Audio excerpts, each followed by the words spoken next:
Eu quero pedir para você abrir sua Bíblia em Romanos, capítulo 13.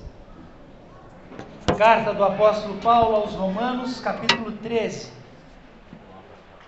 Romanos 13. Deus nosso Pai, estamos mais uma vez diante da Tua Palavra. Que a Tua Palavra produza vida em nossa vida, nos transforme a Tua imagem e semelhança, nos molde, nos desafie, nos encoraje, nos torne pessoas melhores. Que a Tua Palavra produza em nós o fruto do Teu Espírito, que a Tua Palavra produza em nós o caráter que o Senhor deseja que tenhamos, que a Tua Palavra realmente nos confronte na noite de hoje, que a gente não volte para casa da maneira a qual nós chegamos aqui, mas que a gente volte desafiados a Te amar mais. Que seja assim, para a honra e para a glória do Teu nome. Amém. Romanos 13, eu vou começar a leitura no versículo 8. Não devam nada a ninguém, a não ser o amor de uns pelos outros, pois aquele que ama o seu próximo tem cumprido a lei. Pois estes mandamentos: não adulterarás, não matarás, não furtarás, não cobiçarás, e qualquer outro mandamento, todos se resumem neste preceito: ame o seu próximo como a si mesmo.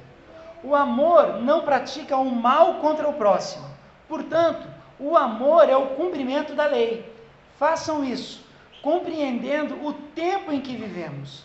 Chegou a hora de vocês despertarem do sono, porque agora a nossa salvação está mais próxima do que quando cremos. A noite está quase acabando, o dia logo vem. Portanto, deixemos de lado as obras das trevas e vistamo-nos da armadura da luz. Comportemo-nos com decência, como quem age à luz do dia, não em orgias e bebedeiras, não em imoralidade sexual e depravação, não em desavença e inveja. Pelo contrário, revistam-se do Senhor Jesus Cristo e não fiquem premeditando como satisfazer os desejos da carne. Ponto. Eu não sei quantos de nós aqui hoje, quantos de vocês, inclusive, sei de mim, mas não sei quantos de nós aqui hoje já tiveram o privilégio de estudar a carta de Romanos. Alguém já estudou a carta de Romanos alguma vez? Abrir a Bíblia, um caderno do lado, algum guia, alguém? Carta de Romanos é linda. A carta de Paulo a Romanos é uma carta profunda. A carta de Paulo aos Romanos é uma carta rica. Eu tenho para mim que todo cristão deveria conhecer a carta de Paulo aos Romanos, do capítulo 1, versículo 1 até o capítulo 16, último versículo. Todo cristão, antes de morrer, aliás, o crente não podia morrer sem antes ter lido e estudado Romanos, na minha opinião. Romanos tinha que ser assim, obrigatório. Romanos é uma carta completa. Romanos, ele toca, o Paulo quando escreve, ele toca em todos os pontos importantes da nossa fé. Paulo escreve Romanos de uma maneira assim, de uma profundidade teológica absurda, mas ao mesmo tempo que ele tem essa profundidade teológica, Romanos é uma carta 100% pastoral. O Paulo, ele consegue ser um teólogo extraordinário, consegue tratar de assuntos com profundidade, e ao mesmo tempo, Paulo é um pastor amoroso. O Paulo é um camarada que tinha cuidado, que tinha dedicação com as pessoas, que estava preocupado com as pessoas. Cada vez que sentava para escrever uma carta, ele escrevia porque amava a igreja e porque queria que a igreja resolvesse algum problema. Paulo, ele escreve Romanos assim, na minha opinião, Romanos é a obra-prima da vida de Paulo. Romanos, ele tem uma didática muito especial. Romanos é impressionante a estrutura, a lógica. E por isso eu pensei em hoje falar com você aí do capítulo 13.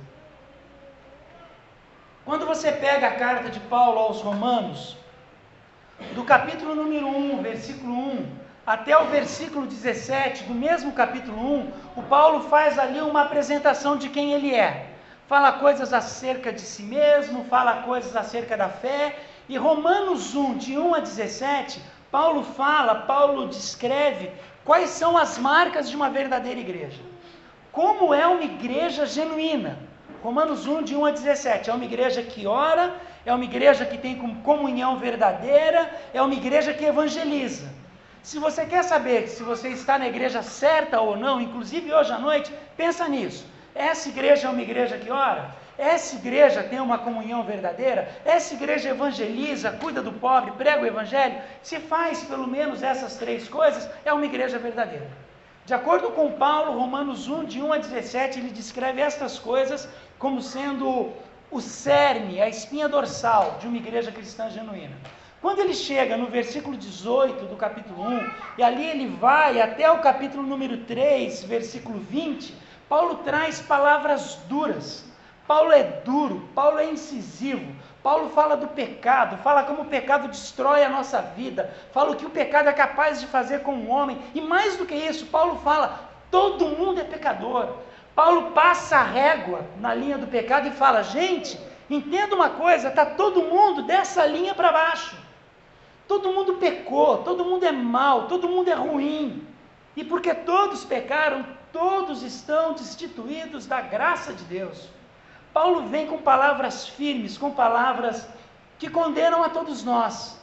Paulo pega ali do capítulo 1, versículo 18, até o capítulo número 3, versículo 20, e fala assim, Deus se manifesta com toda a sua ira sobre aquele que é pecador. Se você para a leitura ali, nos 3 primeiros capítulos de Romanos, você corre para o banheiro, se tranca, corta o pulso e espera a vida acabar, porque é dureza o que o Paulo fala do pecado. Aí, quando ele chega ali no versículo 21 do capítulo 3, e ele vai nesse discurso até o capítulo 7, versículo 25, o Paulo fala assim, gente, mas tem uma solução. Tem uma solução, e ali o Paulo apresenta uma solução para o nosso pecado.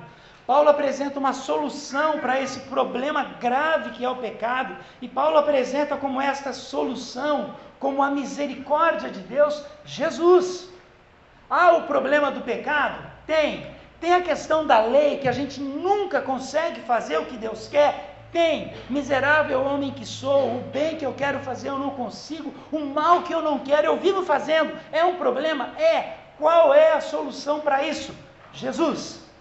Jesus de Nazaré, a cruz de Cristo, a salvação do Senhor, a graça de Deus, o ungido de Deus, o Messias encarnado, Emanuel, Deus conosco, é Jesus. Ele é a solução para todos os problemas da nossa vida, inclusive este problema gravíssimo que é o pecado. Jesus. E o Paulo apresenta Jesus como a solução de Deus para a humanidade, como a maneira de nós morrermos para nós mesmos pelo sacrifício completo de Cristo. Aí ele chega ali no capítulo número 8. A hora que Paulo chega no capítulo número 8, então veja bem, para você entender a estrutura, ele apresenta, fala do pecado, fala da solução em Cristo. No capítulo 8 ele vem e ele fala da nossa vida em Cristo. A nossa vida em Cristo é a vida no Espírito, é a vida com o Espírito Santo, é a vida no Espírito Santo, é uma vida de liberdade no Espírito, é uma nova vida, é a vida da graça, a graça que nos alcançou. E quem nos separará do amor de Cristo? Ninguém. Quem poderá se levantar contra os escolhidos de Deus? Ninguém. O capítulo número 8 de Romanos, o Paulo fala deste grande segredo, que é a vida no Espírito, que é o Espírito Santo de Deus em nós, o Espírito Santo de Deus derramado sobre nós, e cada um de nós mergulhados nesse Espírito. O Espírito Santo de Deus, o Paráclito de Deus, aquele que vai ao nosso lado, aquele que está conosco, aquele que nos convence do pecado, do castigo, do juízo, uma vida nova, oferecida e apresentada, e uma vida de vitória, o que é mais interessante. uma vida de vitória em Cristo, uma vida no Senhor. A gente descobre como é bom, como é maravilhoso, e descobre que quando nós estamos no Espírito, e quando nós vivemos através deste Espírito, que todas as coisas cooperam e concorrem para o nosso bem. É isso que ele fala em Romanos 8:39. Nova vida.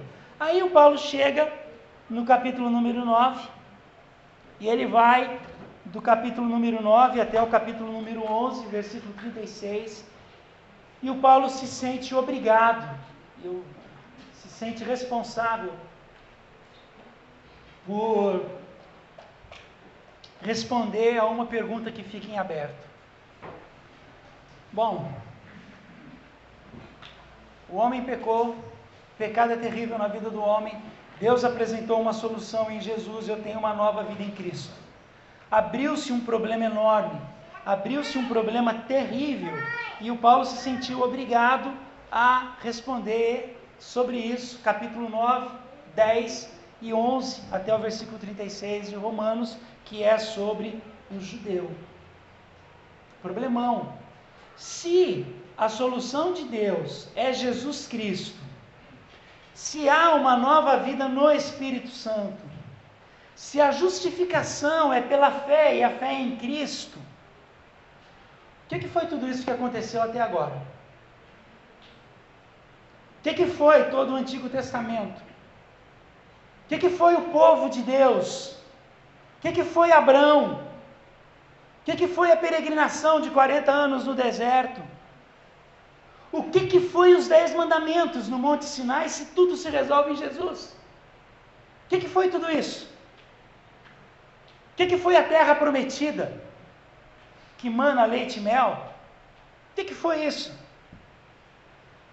Por que Deus fala dos judeus, este é o meu povo, este é o povo escolhido? Por quê? Aí, na minha opinião, Paulo escreve o texto mais difícil de toda a Bíblia, que traz confusão para muitas igrejas até hoje. Eleição, soberania de Deus, vaso de honra, vaso de desonra, vaso que eu escolho para ser vaso de honra, vaso que eu escolho para ser vaso de desonra. Gente, o que é Romanos 11? Deus tem um propósito para todo Israel, e no final das contas todo Israel será salvo. O que é o capítulo 11 de Romanos, gente? E o Paulo vai escrevendo, Paulo vai falando sobre estas coisas. Quando chega lá no finalzinho de Romanos 11, do 33 até o 36, o Paulo está tão absorvido naquilo que ele está escrevendo, naquilo que ele está pensando, naquilo que ele está raciocinando, que daí Paulo chega no capítulo 11, versículo 36, e escreve assim: ó profundidade das riquezas, tanto da sabedoria como da ciência de Deus, quão insondáveis são os teus juízos, quão inescrutáveis são os teus caminhos, porque quem compreendeu a mente do Senhor? Quem compreendeu a mente do Senhor? Quem foi o seu conselheiro? Ou quem lhe deu primeiro para que lhe seja recompensado? Porque dele, por ele, para ele, são todas as coisas. Glórias, pois, a ele eternamente. Amém. Ponto. Tecla SAP, para entender o que ele escreveu neste parágrafo. Gente, eu escrevi tudo isso aqui, até eu não entendi o que eu escrevi, mas Deus é maior. Isso, porque é difícil, gente, eu não vou nem me atrever a falar de Romanos 11 com vocês, pelo menos não hoje. Aí vem o capítulo 12 de Romanos. Capítulo 12 de Romanos, o Paulo pega tudo que ele escreveu nos 11 primeiros capítulos, e ele quer que a gente coloque isso em prática na vida. Romanos 12 é uma proposta que a gente coloque em prática estas coisas. Toda essa teologia que eu expliquei tem que ser aplicado. É isso que ele está falando. Aí Romanos 12, 1 até o capítulo número 15, Paulo nos diz quais são as atitudes que a gente deve ter. Quais são as respostas que o cristão deve dar para Deus, em razão de tudo que Deus já fez. Aí Romanos 16, ele conclui a sua carta, faz ali alguns planos de viagem, faz alguns agradecimentos e pronto.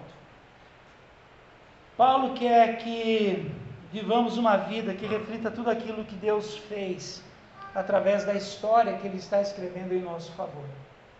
E o texto que nós lemos nos ajuda a entender que tipo de resposta eu devo dar. Que resposta eu devo dar por tudo aquilo que Deus me fez. O que é que significa tudo que Deus já fez para a minha vida? Quem é que eu devo ser? Não é o que eu devo ser quando eu crescer. Médico, enfermeiro, advogado, dentista, publicitário, dona de casa. Não é o que eu devo... Mas o que eu devo ser? Eu. O meu eu interior. O que eu devo ser? Paulo tem uma expectativa que a gente consiga responder isso. Aí ele escreve lá Romanos 12, 1 e 2. Rogo-vos, pois, irmãos, pela compaixão de Deus, que apresenteis os vossos corpos em sacrifício vivo, santo e agradável a Deus, que é o vosso culto racional. E não sedes conformados com este mundo, mas sedes transformados pela renovação do vosso entendimento, para que experimenteis qual seja a boa, agradável e perfeita vontade de Deus. Ou seja, Paulo está falando de uma entrega, de uma renúncia, de uma vida que é vivida como resposta de fé. Como é que eu devo ser? Quem eu devo ser? Eu tenho que dar uma resposta de fé para essa pergunta. Eu tenho que dar um passo de fé. Nesse contexto está exatamente o texto que nós lemos. E Paulo apresenta aí no capítulo 13 dois grandes desafios que devem ser assumidos por todo cristão. O desafio de amar, ou o desafio do amor, e o desafio da esperança. Capítulo 13, versículo 8. Ninguém devais coisa alguma, a não ser o amor com que vos ameis uns aos outros, porque quem ama aos outros cumpriu a lei. Ponha uma coisa na sua cabeça, e por favor aprenda isso. Amor é uma dívida. Amor é uma dívida. Aliás, amor é a única dívida que nós devemos nos comprometer. Amor é uma dívida. Quando você ama alguém, você não está sendo generoso. Eu vou amar porque eu tenho que ser generoso com essa pessoa. Eu vou amar porque esta pessoa precisa do meu amor. Não, amor não é generosidade, amor é dívida. Amor é dívida que a gente assume com Deus, por tudo aquilo que Deus fez por nós. Eu amo, por quê? Porque eu sou devedor a Deus, pelo que Ele fez por mim. Amor é dívida. Amor é cumprimento da lei. As misericórdias de Deus para conosco são sinais, são manifestações visíveis desse amor. Quem ama cumpre a lei. A lei é caminho de amor. Quem ama não adultera. Quem ama não trai, quem ama não rouba, quem ama não mente, quem ama não faz tudo aquilo que o Pentateuco disse que não é para fazer. Por quê? Porque cegamente obedece uma lei de homens? Não, porque ama. Quem ama não quer o mal. Se eu amo o Felipe, eu não quero ver o Felipe sofrer pelas minhas atitudes. Quem ama quer o bem. Quem ama faz o bem. Amor é dívida. Dívida. O que é que Deus quer da sua igreja? Que a gente ame. Que a gente ame. Como é que o mundo vai nos conhecer? Conhecerão que vocês são meus seguidores quando vocês se amarem ou vos amarem. Está errada essa conjugação, vos amarem. Quando vocês amarem uns aos outros. À medida que a gente se ama um ao outro, as pessoas lá fora compreendem que nós amamos a Deus. Que nós estamos agindo em resposta a uma dívida que nós temos para com Deus. Não é que a gente ama porque a gente é legal, a gente ama porque as pessoas são boazinhas, não é isso. A gente ama porque a gente deve isso a Deus. Amor é dívida. Jesus disse que a gente seria conhecido por isso. Quem ama é nascido de Deus. E onde é que está o problema disso tudo? O problema disso tudo é que amar não é fácil, gente. Não é fácil amar. Não é fácil. Amar cansa. E amar cansa por várias razões. A principal dela talvez é porque nós somos inamáveis. somos inamáveis, nós não merecemos amor. Não merecemos. Não merecemos. E rapidamente a gente deixa claro isso. A gente fica cansado, nós nos cansamos de amar o outro, porque o outro nos fere, o outro nos decepciona, o outro não corresponde da maneira que a gente acha que ele deveria corresponder às nossas iniciativas de amor. Aí a gente não quer amar, a gente se cansa de amar. Amar é duro, dureza amar. Dureza amar no meio da competição, amar no meio do rancor, amar no meio do melindre, amar numa situação e numa condição onde as pessoas exageradamente exigem coisas de nós. É difícil amar. Difícil, você resolve amar, aí quando você menos vê, você está submerso nos problemas da pessoa, e a pessoa já largou aquilo tudo faz tempo, e você ficou enrolado naquilo, e a pessoa nem está mais ali. É difícil amar. Não é fácil amar. Não é fácil. Por isso que no capítulo número 13, Paulo fala do amor e da esperança. Amor e esperança andam de mãos dadas. Amor e esperança precisam caminhar juntos. Esperança é inseparável do amor, e o amor precisa ter esperança, porque senão a gente desanima. E o Paulo vem falando dessa esperança a partir do versículo número 11. E isto digo, conhecendo o tempo que já é hora de despertarmos do sono, porque a nossa salvação está agora mais perto de nós do que quando aceitamos a fé. A noite é passada, o dia é chegado, rejeitemos, pois, as obras das trevas e vistamo-nos das armas da luz. Andemos honestamente, como que de dia, não em glutonaria, e ele vai falando tudo isso. O tempo que nós vivemos é exigente. O tempo que nós vivemos é um tempo confuso. O tempo que nós vivemos é um tempo cansativo. Contudo, chegou a hora de nós despertarmos do sono. Chegou a hora da gente levantar, acordar, lavar o rosto com uma água gelada. A salvação hoje está mais próxima do que esteve no passado. E o Paulo ele vem falando isso daí no seguinte: entenda uma coisa. Você foi salvo pelo Senhor. Aí você começou a sua peregrinação cristã com o Senhor, e você começou a caminhar com o Senhor. O que o Paulo está dizendo é o seguinte: hoje, a tua salvação, a tua proximidade de Deus é muito maior do que alguns anos quando você começou. Você já caminhou, você já andou, você já percorreu um grande caminho, você já teve experiências sérias e profundas com Deus, você já andou na presença de Deus, você já ouviu sobre Deus, as coisas estão indo, estão caminhando. Hoje a tua salvação está muito mais perto do que estava lá atrás.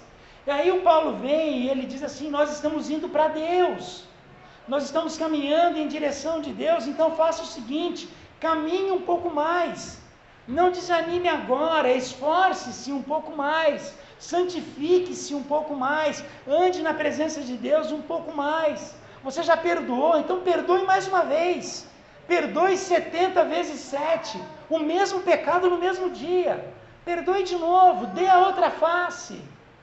O cara te pediu a blusa, dê a túnica, vá mais. Você já andou muito, você já fez muito, para agora largar tudo para trás e deixar tudo para trás. O dia está chegando, a noite está acabando. E daí o Paulo usa a figura do sentinela. Imagina o seguinte, eu não sei aqui os rapazes, quantos serviram o tiro de guerra ou o exército e deram guarda. E tinha guarda, turnos da guarda de 4 em 4 horas, você trocava o turno e você passava aquele turno de 4 horas marchando com uma arma em punho, andando em volta. Quando você pegava o último turno ali, das 2 às 6 da manhã, você estava desesperado para a noite acabar. O que o Paulo está dizendo, a figura que ele está usando é o do sentinela. A noite já está acabando, fica firme. Daqui a pouquinho a gente chega lá onde deve chegar e a gente descansa. Quem está dormindo não quer que a noite acabe. Quem aqui gosta de ser acordado? 7 horas da manhã para pegar o ônibus lotado e ir para o emprego? Ninguém! Quem está dormindo gosta de continuar dormindo, mas quem está na vigia, quem está trabalhando, quem está de sentinela, quer que o dia chegue. E o Paulo usa exatamente essa figura. Tem esperança, não desanime agora. Ah, mas está tão difícil seguir a Deus, está tão difícil abandonar pecado, está tão difícil reconciliar com os outros, está tão difícil pedir perdão, está tão difícil perdoar. Ah, mas você não sabe o que ele me fez. Paulo está dizendo o seguinte: meu amigo, o dia já está raiando, e você já andou e já fez tanto, que é mais isso agora. Vai e resolva isso, vai e resolva essa pendência. Por quê? E ele chega nisso daí com um texto maravilhoso, que é a contraposição do versículo 13. Quem está esperando pelo dia já vive como é de dia. Gente, quem é cidadão do céu, já anda como cidadão do céu, não vai esperar chegar no céu. A gente já começa a caminhada agora, já começa a andar agora, já começa a fazer as coisas agora. E o Paulo fala nos versículos 13 e 14 exatamente isso. Ande como quem anda na luz. Faça as coisas como quem está no dia, caminhe na claridade, caminhe de rosto erguido, caminhe de peito aberto, caminhe feliz, caminhe em paz com Deus, caminhe em paz com o outro. O dia já está chegando, comporte-se como quem é do dia. Ande dessa maneira, viva dessa maneira, esforce-se um pouco mais e persevere um pouco mais. Porque quem espera mantém a prontidão. E aí o Paulo chega lá no finalzinho do versículo 14 que a gente leu, e ele fala assim: olha, não fique premeditando o mal. Não fique. Não fique pensando em como pecar. Não fique pensando em como satisfazer a sua carne. Não faça isso. Não faça isso. Viva como quem é de Deus. Viva como alguém que se importa com aquele que está vindo. Viva como alguém que de verdade me espera. Viva como alguém de forma legítima. Imagine que você tem dois cachorros, um bom e um mau, o preto e o branco. Qual dos dois vai viver mais tempo ou menos tempo? É o que você alimentar melhor, não é uma verdade? Imagine que o cachorro preto seja só o pecado e o cachorro branco seja toda a sua vida de santificação. Se você só alimentar o pecado, um dia esse cachorro preto vai atacar esse de santidade, vai destruir e devorar. O que o Paulo está dizendo é mais ou menos o seguinte: alimente este cão branco, para que ele destrua este cão preto e para que ele traga à luz estas coisas. Viva como quem é da luz. Tome decisões de como quem é da luz. É isso que o Paulo está dizendo. Quem espera tem a alma leve e o ânimo renovado, não porque espera em qualquer coisa, mas porque espera no Senhor. Salmo 40. Esperei confiantemente no Senhor, e Ele se inclinou para mim e ouviu o meu clamor. Você crê nisso? Você crê que é possível esperar no Senhor, e porque esperamos no Senhor é possível amar, até aqueles que a gente acha que não dá para amar? Você crê nisso? Que dá para esperar no Senhor mesmo, que a gente pode esperar no Senhor, que o dia já está chegando, a noite está acabando, gente. Às vezes você pega um irmão mais crédulo, mais pentecostal e tudo mais, geralmente eles falam assim: Jesus está voltando, hein? Você viu como está o mundo? Gente, dá para acreditar nisso, porque é verdade mesmo. Jesus está voltando, faz mais de 2000 anos que ele está voltando, e uma hora ele vai chegar. E se eu acredito que ele vai chegar, eu tenho que viver como quem acredita. É isso que o Paulo está dizendo. É isso que o Paulo está dizendo. Vamos orar? Pedindo isso, que a gente consiga esperar no Senhor. Pedindo para amar mais. Eu não sei você, eu tenho dificuldade enorme para amar algumas pessoas. E eu preciso amar. Porque é a minha dívida com Deus. Eu não amo porque eu sou bonzinho, nem porque a pessoa é boazinha. Eu amo porque Deus mandou e eu devo isso a Ele. E eu só vou conseguir fazer isso esperando nele. Vamos orar? Não sei você, mas se você entender que deve, quiser vir aqui na frente, a gente ora pedindo exatamente isso. Que Deus ajude e ensine você a amar mais e a esperar mais nele. Esperança e amor. Se você deseja amar mais alguém que você não tem conseguido amar, eu quero convidar você a vir aqui na frente.